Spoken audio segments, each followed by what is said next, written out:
Dicen que su nombre jamás debe pronunciarse en voz alta, porque hasta el sonido más leve puede atraer su sombra.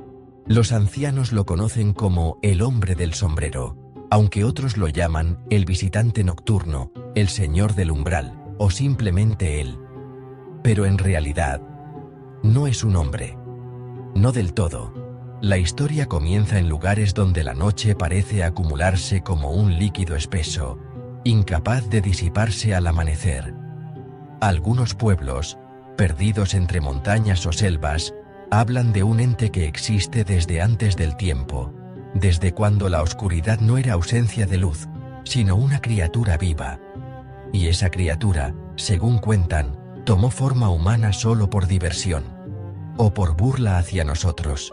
Siempre aparece igual, un sombrero de ala ancha, una silueta alargada, imposible de definir, y ojos, no siempre visibles, pero cuando se muestran, brillan como carbones apagándose. Pero no es su figura lo que más aterra. Es la sensación, porque cuando él está cerca, el aire deja de moverse, como si el mundo contuviera la respiración. La temperatura cae, la mente se nubla, y la conciencia parece resbalar hacia un abismo que no está afuera, sino dentro, y entonces la sombra se acerca.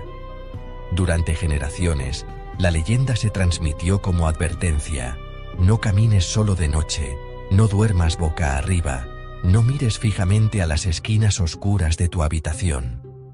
Porque él vive allí, entre los pliegues de la ausencia, entre los dobleces de la realidad. Hablan de una época remota, antes de que hubiera lenguaje, cuando los primeros humanos adoraban fuerzas invisibles. Entre esas fuerzas existía una que no tenía nombre, pero sí forma, una columna de sombra que recorría el mundo como un cazador hambriento. Los humanos primitivos aprendieron a temerlo, y para sobrevivir, inventaron rituales, composiciones de fuego y piedra que debían mantenerse encendidas durante la noche. Pero el terror encontró un modo de entrar. Siempre lo hace. Dicen que el hombre del sombrero no entra por puertas, entra por pensamientos. La narración más antigua que existe, si es que se puede llamar narración a líneas talladas en piedras erosionadas, describe a un ser que se alimenta de aquello que duerme entre los huesos. No de sangre, no de carne, sino algo más profundo, la energía del miedo, la sustancia invisible que une sueños y vida. Se alimenta del alma cuando está más vulnerable.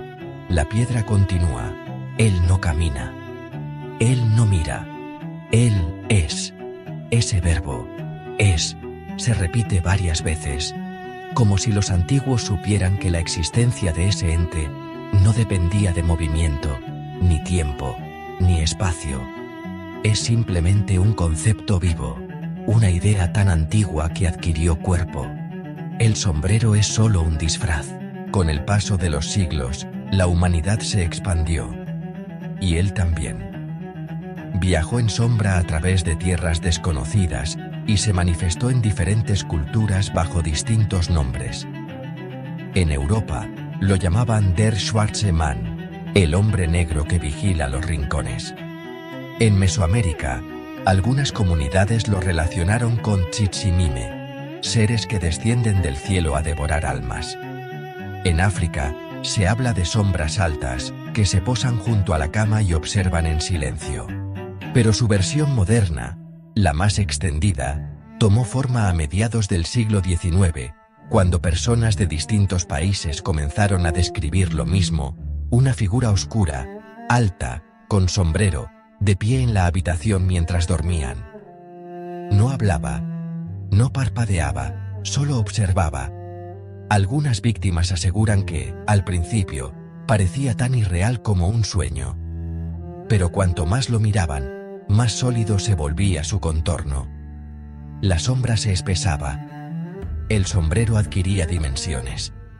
Y lo peor, lo realmente aterrador, era cuando la silueta empezaba a inclinarse hacia ellos. Existe un detalle que pocos mencionan, quizá porque los vuelve locos. Él no se mueve como un ser humano. Se desliza, se pliega, Se desdobla. Aparece en un punto distinto sin haber desaparecido del anterior. Está en varios lugares a la vez, así como una sombra generada por varias luces, y cuando respira, si es que se puede llamar respirar a ese sonido, se escucha como un roce de ramas secas, como un susurro que no proviene del exterior, sino del interior del cráneo.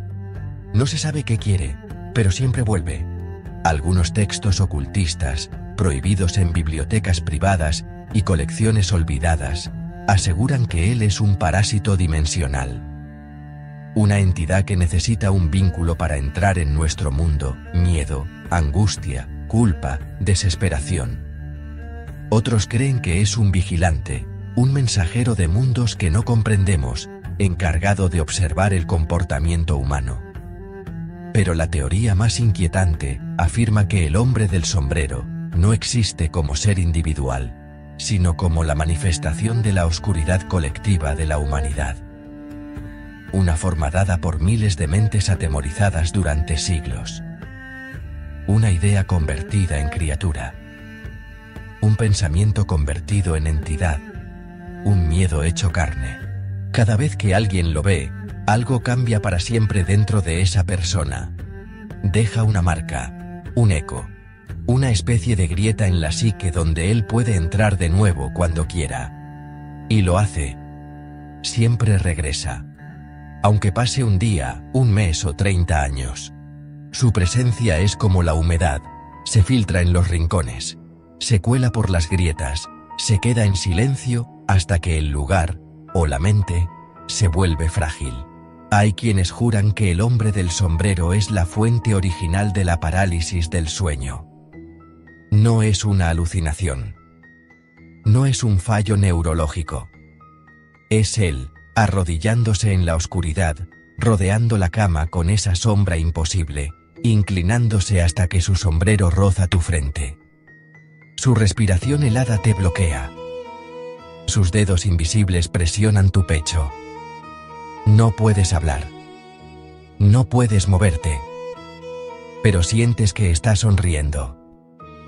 Porque finalmente, te tiene despierto y consciente. Justo en el punto en el que más disfruta alimentarse. No del cuerpo, no del alma, sino de la frontera entre la vida y la muerte. Donde los pensamientos se vuelven vulnerables y los sueños sangran hacia la realidad. Otros investigadores de lo oculto hablan de un detalle mucho más perturbador. Él no aparece porque lo temas. Aparece cuando te sientes observado. Porque esa sensación no es imaginación, es él probando el borde de tu conciencia. Es él respirando detrás de ti cuando volteas a ver un pasillo oscuro. Es él mirándote desde la esquina de tu habitación, justo donde la luz no llega. No viene cuando duermes. Viene cuando estás entre mundos, medio despierto, medio perdido, medio vulnerable. Lo más aterrador de la leyenda no es que exista, es que todos lo hemos visto alguna vez, aunque no lo recordemos. De niños, como una silueta en el pasillo. De adolescentes, como un hombre parado a los pies de la cama. De adultos, como un reflejo distorsionado en una ventana en plena noche. La humanidad no creó al hombre del sombrero. Él siempre estuvo aquí, esperando, observando, aprendiendo nuestras debilidades. Y ahora que lo conoces, ahora que su imagen ha entrado en tu mente, ahora que sabes cómo describir su forma, no te sorprendas si esta noche, al apagar las luces, ves una sombra más larga de lo habitual. Una que no coincide con tus muebles. Una que no desaparece cuando parpadeas. Una con sombrero. Una que sonríe. Porque así comienzan todas sus visitas. Con un susurro en la oscuridad. Con un silencio que pesa. Con un pensamiento intruso que no pertenece a nadie. Excepto a él. Y recuerda algo. Las sombras no siempre pertenecen a cosas vivas. A veces, son las cosas vivas las que pertenecen a las sombras.